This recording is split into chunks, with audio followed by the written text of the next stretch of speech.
Здравствуйте, ребята! Саламатсыздар ма оқушылар? Бүгін сабақ, 9-шы сабақ. Мои достижения. Менің жетістіктерім туралы. Упражнение первое. Оқып шық. Прочитай. Столица Казахстана – Астана. Этот прекрасный город расположен в центральной части Казахстана на берегу реки Есіл. Бұл керемет қала Есіл өзенінің жағасында орталық Қазақстанда орналасқан. Архитекторы, дизайнеры, строители создали уникальные здания, памятники, скульптуры, парки, цветники и фонтаны. Дизайнерлер, құрылысшылар, архитекторлар, керемет ескерткіштер, парктер, үйлерді, керемет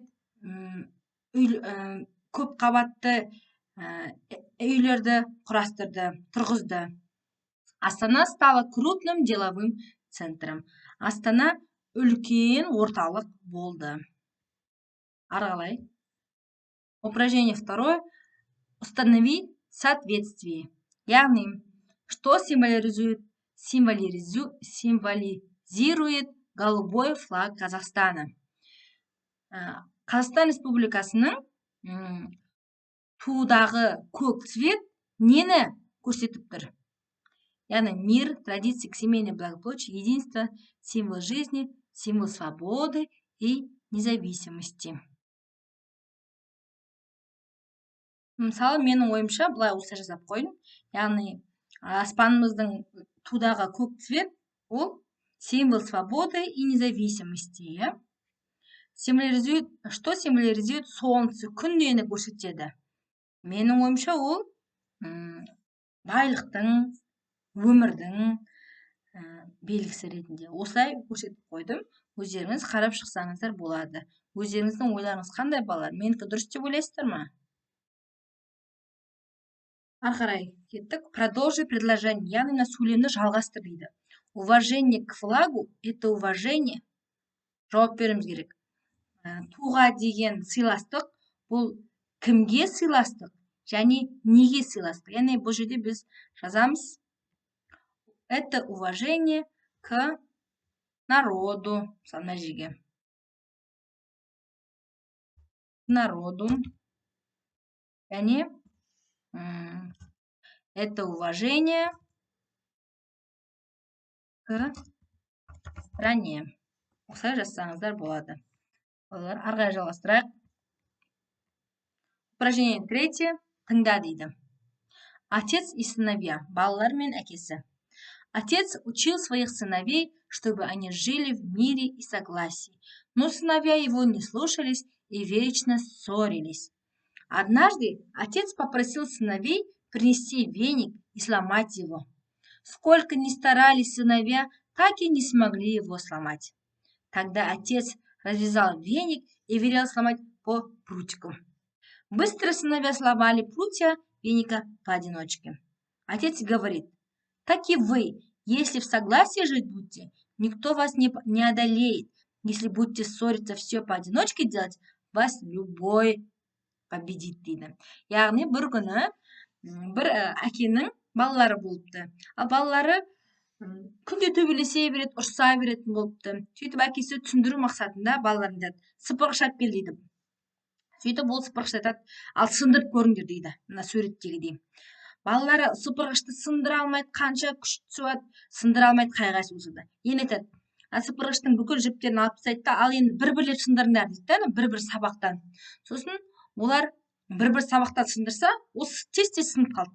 Соны айтады: көрдіңдер ме дейді. Егер бөлек-бөлек жүрсеңдер, әркім өзін ойлап, басқаны бауырларымен бірге болмаса, онда сендерді барлық адам жеңіп кетеді. Ал егер осы сыпырғыш сияқты бәрің бірігіп, жұдырықтай жұмылсаңдар, ешкім сендерді жеңе алмайды дейді. Көрдіңіздер ме, балалар? Яғни тату, бірлікте өмір сүру керек деген мағынаны білдіреді. Ары қарай кеттік. Мына жерде упражнение четвертое. Сравни и сделай вывод. Салыстыр дейді. Заполни таблицу. Какой признак существительного лежит на основе деления на такие группы дейді. Мына жерде бізде балалар имя существительное берген, яғни кто что деген сұраққа жауап береді. Мына жерде отец әкесі, сыновья балалар, веник деген сыпырғыш, прутья деген сабақтары. Отец, веник, сыновья, прутья.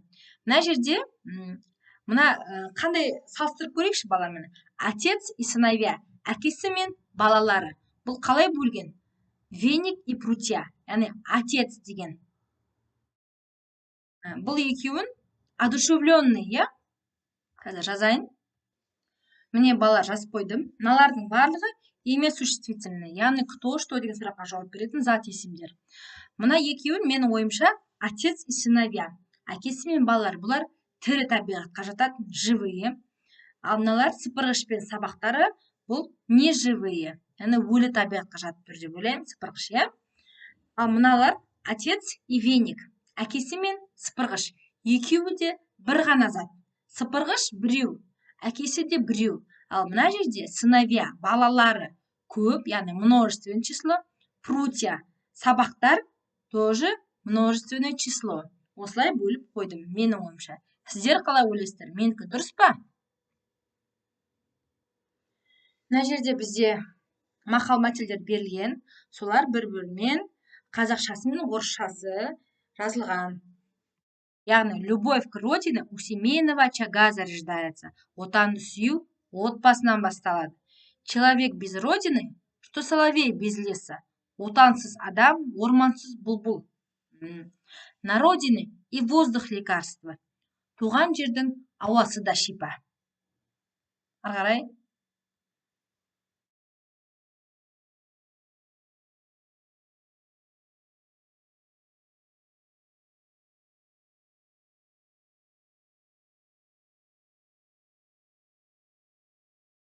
Упражнение 7. Выбери правильный ответ. Дұрыс жауапты таңда дейді. Какие кружки? Ну, какие кружки дейді. Екінші сұрақ. Какие кружки? Мысалы қарасаңыздар, балалар, екеуінің жазылуы бірдей. Кружки, кружки. Кружки дегенде не есіме түседі? Яғни бұл үйірмелер деген мағына білдіреді. Көрдіңіз бе? Ударениені қандай? Яғни, мына жерде какие кружки? Бұл кружки, бұл андай не? Жаңа басындағы дұрыс емес болып қалыпты, балалар шатасып кетіппін. Мына кружки. Иді созып оқсақ, мына соңғы иді. Бұнда ол үйірмелер деген мағына білдіреді. Яғни үйірме, би үйірмесі, ән үйірмесі, яғни қызық үйірмелер бар дейсіз. Ал мына сұрақ, о әрпін созып оқсақ, какие кружки десек, ол яғни шай ішетін кружкалар туралы айтылып тұрған. Яғни шай ішетін кружка бар, стеклянный, шыны кружкалар бар деген мағынаны білдіріп тұр. Көрдіңіздер ме балалар? Екеуінің де жазылуы бірдей, бірақ әріптерді, ударениені созу арқылы әртүрлі сөз шығады балалар. Көрдіңіздер ме? Осымен бүгінгі сабақ аяқталды балалар. Ұнаса лайк басуды ұмытпайық балалар. Келесі кездескенше сау болыңыздар.